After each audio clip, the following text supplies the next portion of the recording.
Party stand ఏంటి మావోయిస్టులతో చర్చల విషయంలో? ఇప్పుడు మెయిన్ గా ఛత్తీస్గఢ్ లో ఇన్సిడెంట్ జరుగుతుంది. ఒకప్పుడు ఛత్తీస్గఢ్ లో మీ అగ్రనాయకత్వం మొత్తాన్ని మావోయిస్ట్ పార్టీ కాల్చి చంపింది. తర్వాత అసలు ఆపరేషన్ గ్రీన్ హంట్ మొదలు పెట్టిందే యూపీఏ ప్రభుత్వం. సో అప్పటికి ఇప్పటికి ఏమైనా వైఖరి మారిందా ఈ విషయంలో? ఇప్పుడు ఉన్న ప్రత్యేక పరిస్థితుల్లో, ఎందుకంటే మన ప్రత్యర్థులు, మన శత్రువులు మన మీద చేస్తున్న దాడి మీరు గమనిస్తున్నారు. మొన్న జమ్మూ కాశ్మీర్ లో ఏ విధంగా పాకిస్తాన్ కు సంబంధించిన ముష్కరులు లేదంటే దుర్మార్గులు చేసిన దాడి ఏదైతే ఉందో, ఇప్పుడు ప్రపంచం మొత్తం దాన్ని ఖండిస్తున్న సమయంలో మన అంతర్గత వైరము ఇతర ప్రత్యర్థులకో శత్రువులకో అది ఒక అస్త్రంగా ఉండొద్దు. కాబట్టి ప్రధానమంత్రి గారిని మనం ప్రత్యేకంగా, అంటే రాజకీయ పక్షాలుగా అనే ఒక చర్చ, హ్యుమానిటేరియన్స్ గా అంతర్గతంగా సమస్య పరిష్కరించుకునే దిశగా మనం ముందుకు పోవాల్సిన అవసరం ఉంది. ఇప్పుడు హరగోపాల్ గారు కానీ, లేకపోతే ఇతర భారత్ బచావ్ మావోయిస్టులను కూడా కలుపుకొని వెళ్ళాలి అంటారు, అంతేనా? అంటే మీన్స్ అసలు దానికి శాశ్వత పరిష్కారం దిశగా ఇరుపక్షాలు మనం కదలాల్సిన సందర్భం ఉంది. ఇప్పుడు జానారెడ్డి గారి విషయంలో ఎందుకు రేవంత్ రెడ్డి గారు చర్చకు వెళ్ళిందంటే, గతంలో 2005లో ప్రభుత్వం మావోయిస్టు చర్చల యొక్క ఆయన హోంమంత్రిగా ఉన్న ఆయన కాబట్టి ఆయన అనుభవాన్ని తీసుకోవడానికి అటు టీకే గారిని కూడా పిలుచుకున్న పరిస్థితి మనకు ఉంది.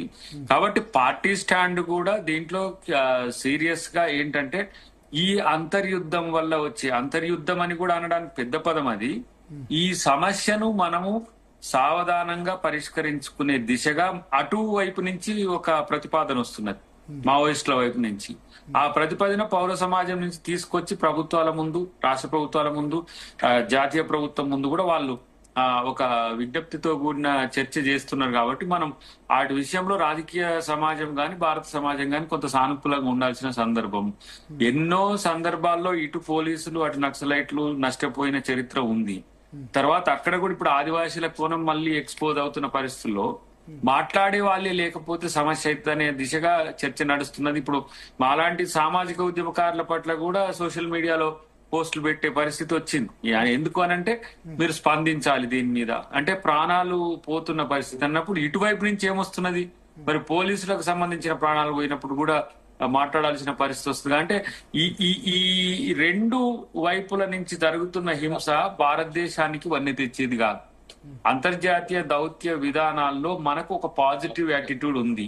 దాంతో పాటు మోడీ గారికి కూడా ఈ మధ్య ఎక్కువ కొంచెం అంతర్జాతీయ దౌత్య సంబంధాల విషయంలో తనకు పాజిటివ్ వస్తున్న క్రమంలో ఈ టాపిక్ కాకుండా ఒకటి అడుగుతాను. ఎందుకంటే ఈ మధ్య మీరు ట్రెండింగ్ లోకి వచ్చారు. పాకిస్తాన్ తర్వాత చాలా మంది మీ పాత వ్యాఖ్యల్ని వైరల్ చేస్తున్నారు.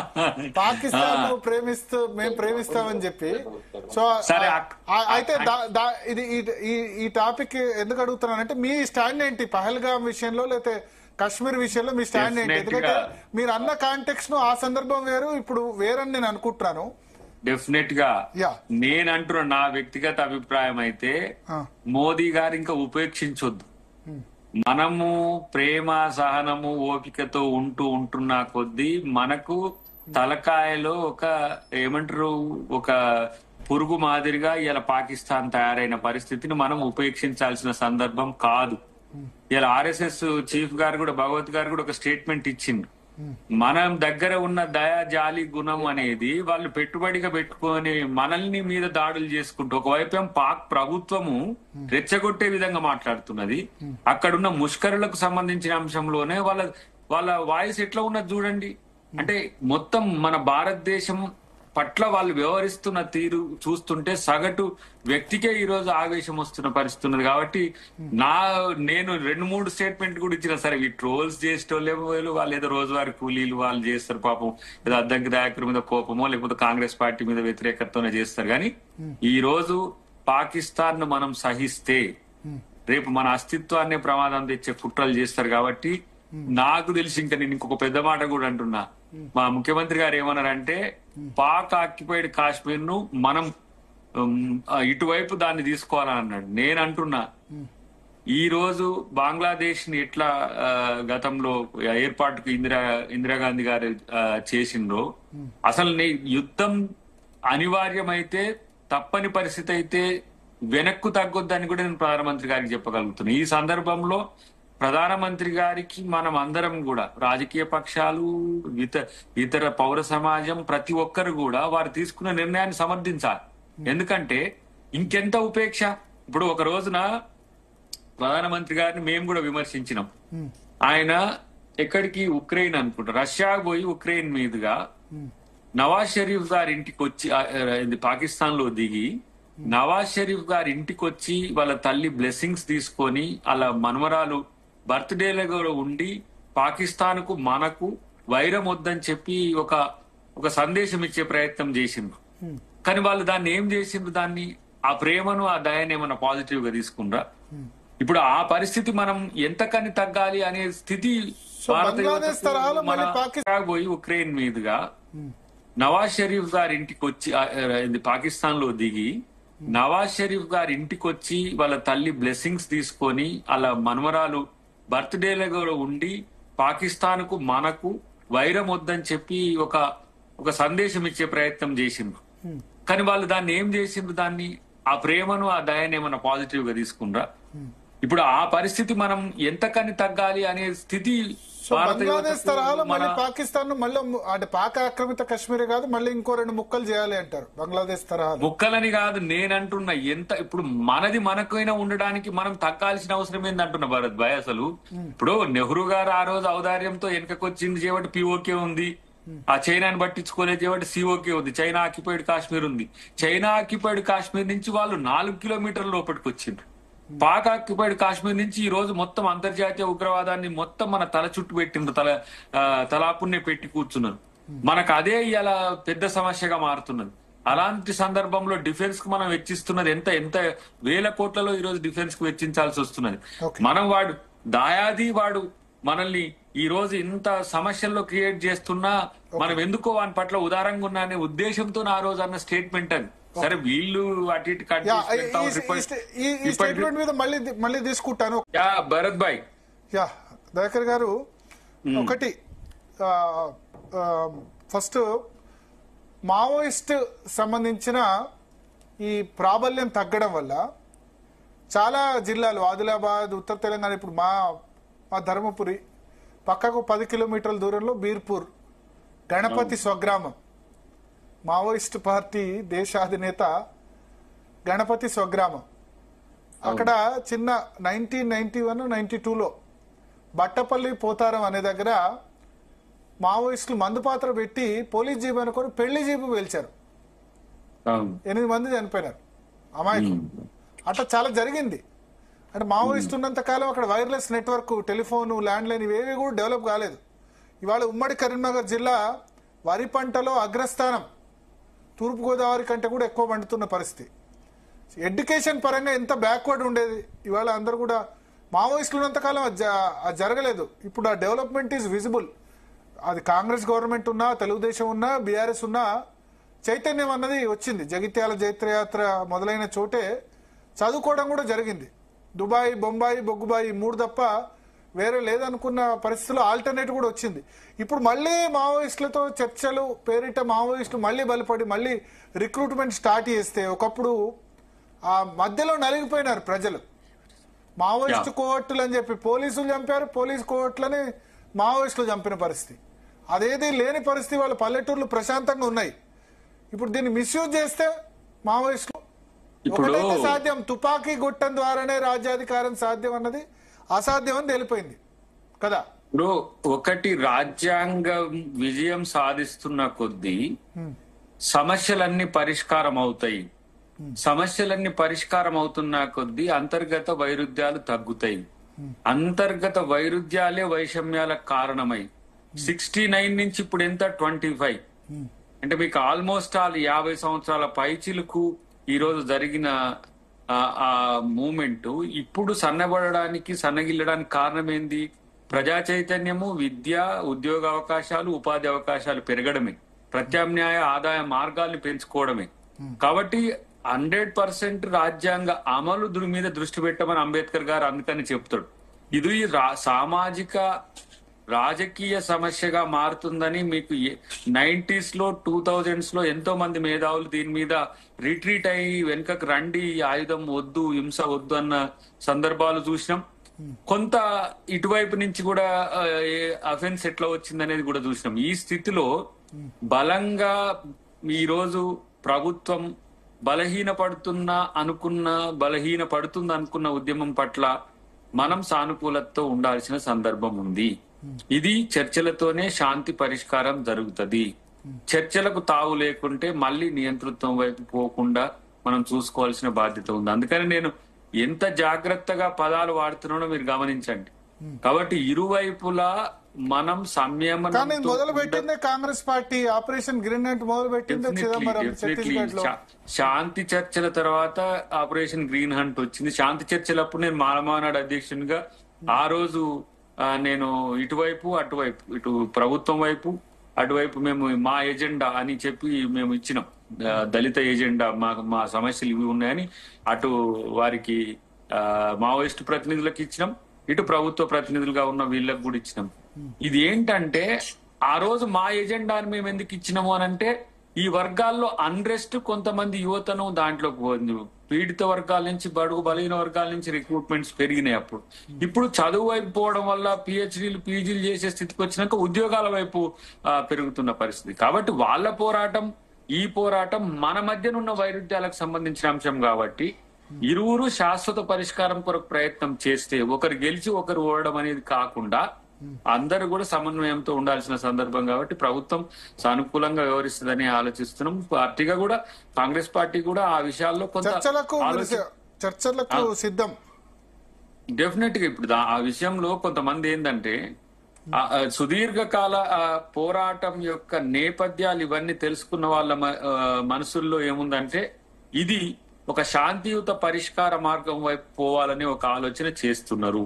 కాబట్టి ఇది ప్రభుత్వం కూడా గమనిస్తే మంచిదనేది మనం కేంద్ర ప్రభుత్వ పరిధిలోని అంశం కాబట్టి రాష్ట్ర ప్రభుత్వాలకు కూడా కొంత వాటిలో కొంత ప్రమేయం ఉంటది. ఆ పరిస్థితిని ఏ విధంగా కేంద్రానికి చెప్పొచ్చు. ఇప్పుడు ఛత్తీస్గఢ్ గాని, లేకపోతే మనకు తెలంగాణ గాని, ఆంధ్రప్రదేశ్ గాని, జార్ఖండ్ గాని, లేకపోతే వెస్ట్ బెంగాల్ గాని, ఈ రాష్ట్రాలు స్టేక్ హోల్డర్స్ కదా. ఆయా రాష్ట్రాల్లో కొంచెం అక్కడక్కడ ఉన్న పరిస్థితి ఉన్నది కాబట్టి వాళ్ళు కూడా పెయిన్ఫుల్ గా కాకుండా పీస్ఫుల్ గా ఉండే స్థితితోని ప్రభుత్వాలు కానీ రాజకీయ పక్షాలు కానీ ఉంటే దాంట్లో భాగంగానే కేసీఆర్ గారు నిన్న ఆపరేషన్ కగారు మీద చేసిన కేసీఆర్ స్టేట్మెంట్ ఇస్తారని ముందే తెలిసి రేవంత్ రెడ్డి పిలిపించుకున్నారు అని టీఆర్ఎస్ నేతలు అంటున్నారు. అంతకంటే ముందు నుంచే అపాయింట్మెంట్ అడుగుతున్నారు చాలా మంది పెద్దలు కూడా. రాజగోపాల్ గారు కూడా అడుగుతున్న పరిస్థితిలో ఆ రోజు వారిని పిలిపించుకోవడం జరిగింది. ఇక్కడ భారత్ బచావోది కూడా ఒక సదస్సు కూడా జరిగింది. దాంట్లో వక్తలందరి అభిప్రాయాలు కూడా పౌర సమాజం, ప్రజా సంఘాలు, కుల సంఘాలు కూడా ఈ విషయంలో స్పందించాలని పెద్ద ఎత్తున స్టేట్మెంట్స్ కూడా వచ్చినాయి. సో ఇది ప్రాణ నష్టం, మానవ నష్టం అనేది మనకు కూడా అంత మంచిది కాదు. కానీ ఇప్పుడు అట్లా అంటే ఏమైతుంది, నీకు మళ్ళీ మీరు అన్న కోణం ఏది, మళ్ళీ బలపడితే ఏమైతుంది, మళ్ళీ సమస్యలు వస్తాయి కదా అంటే అందుకనే ఒక పర్మనెంట్ సొల్యూషన్, శాశ్వత పరిష్కారం వైపు రెండు వర్గాలు ఆలోచించాల్సిన పరిస్థితి అయితే వచ్చిందని చెప్పక తప్పదు. ఎందుకంటే మన అంతర్గత వైరుధ్యాలు ఇప్పుడు వెనుకటికి మీరిన్న పేరు నేనున్న పేరు ఏంది, చారుబందార్ నుంచి నక్సలైట్లు, నక్సల్బరి నుంచి వచ్చిందని విన్నాం. ఇప్పుడు అది ఏమైంది, మావోయిజం అయింది.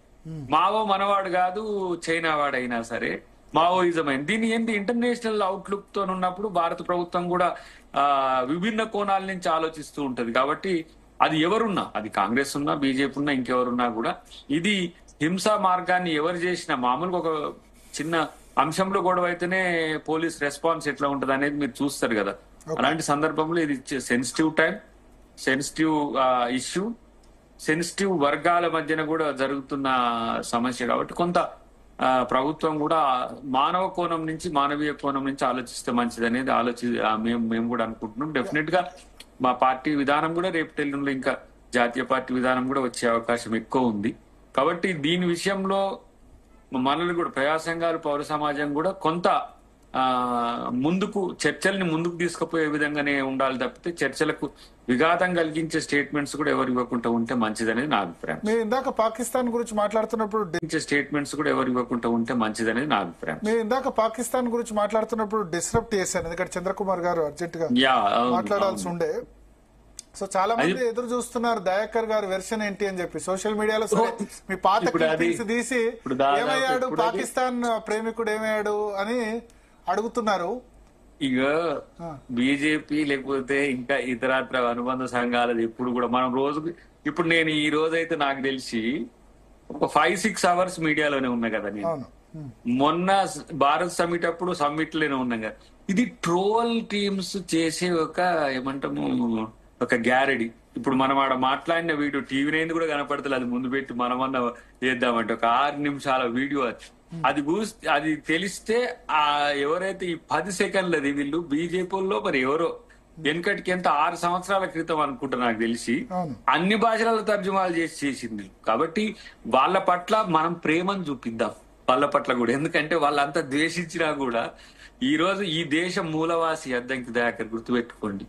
ఈ దేశ దళిత్ అంటే ఏంది, ఈ దేశం మాది. ఎవరో ఆర్యులు లాంటి వాళ్ళు వచ్చి ఇక్కడికి వచ్చి ఈ వర్గాల మీద వ్యతిరేకత చేసే ఎంతమంది. నేను ఇప్పుడు అనొచ్చు కదా మోడీ గారు మరి పాకిస్తాన్ పోయి వాళ్ళమ్మ దగ్గరికి పోయి ప్రేమతో కూర్చొని బిర్యానీ తిని వచ్చిందని చెప్పొచ్చు కదా. అట్లా కాదుగా, దేశ ప్రధానిగా మనం గౌరవించాల్సి. ఎందుకు పాకిస్తాన్ పోవాల్సి వచ్చింది అనే విషయంలో కూడా నేను స్పష్టంగా చెప్పిన. కాకపోతే వీళ్ళకి ఏంటంటే మోడీని అమిత్ షాని మనం తిట్టాం అనుకోండి, వీళ్ళకి ఇవన్నీ వస్తాయి. మళ్ళీ మీకు ఇప్పుడు 6 సంవత్సరాల క్రితం ఇవన్నీ వస్తాయి. కానీ మోడీ అయినా అమిత్ షా గారైనా ప్రభుత్వంలో భాగం, వాళ్ళ దేశం కాదు. దేశం అంటే దేశభక్తి అంటే బీజేపీ. ఇప్పుడు బీజేపీ కాకుండా ప్రధానమంత్రిగా చూస్తారు, ప్రధానమంత్రి కాబట్టి ప్రధానమంత్రి ఫుల్ సపోర్ట్ ఇస్తారు. ప్రధానమంత్రిగానే చూడాలి, ఎందుకంటే దౌత్యాంశాల్లో దౌత్యాధికారులు ఇచ్చే సూచనలు అనేవి ఆయా సందర్భాల్లో ఇంటెలిజెన్స్ తో కూడిన అంశాల్లో వాళ్ళు మాట్లాడతారు కాబట్టి మనం కామెంట్ చేయం. ఇప్పుడు వీళ్ళకేముంది, ఇప్పుడు ఇది పేరేంది ఇన్ఫ్లుయెన్సర్స్, దీని పేరేంది సోషల్ ఆర్మీ, ఇవన్నీ కూడా ఎన్ని వ్యూస్ వస్తే అన్ని పైసలట. ఒక్కొక్కరు పెట్టి ఈయన గుర్తుండా, ఈయన ఎటు పోయిండు, నేనే ఆ పరిస్థితి వస్తే పాకిస్తాన్ దగ్గర ఉంటే నేనేం చేస్తున్నా అప్పుడు తెలుస్తుండే. కాబట్టి ఇప్పటికైనా మనం కూడా నిర్ణయాన్ని, ప్రభుత్వాలు తీసుకునే నిర్ణయాలని ఆబ్జెక్షన్ చేయొద్దు. ప్రభుత్వ నిర్ణయాన్ని స్పష్టంగా వాళ్ళు ప్రజాశ్రేయస్ కొరకు చేస్తారు. కాబట్టి ఇప్పుడు రాజకీయంగా మా పార్టీ విధానం కూడా ఎట్లా ఉన్నది మీరు చూసింది కదా మొన్న.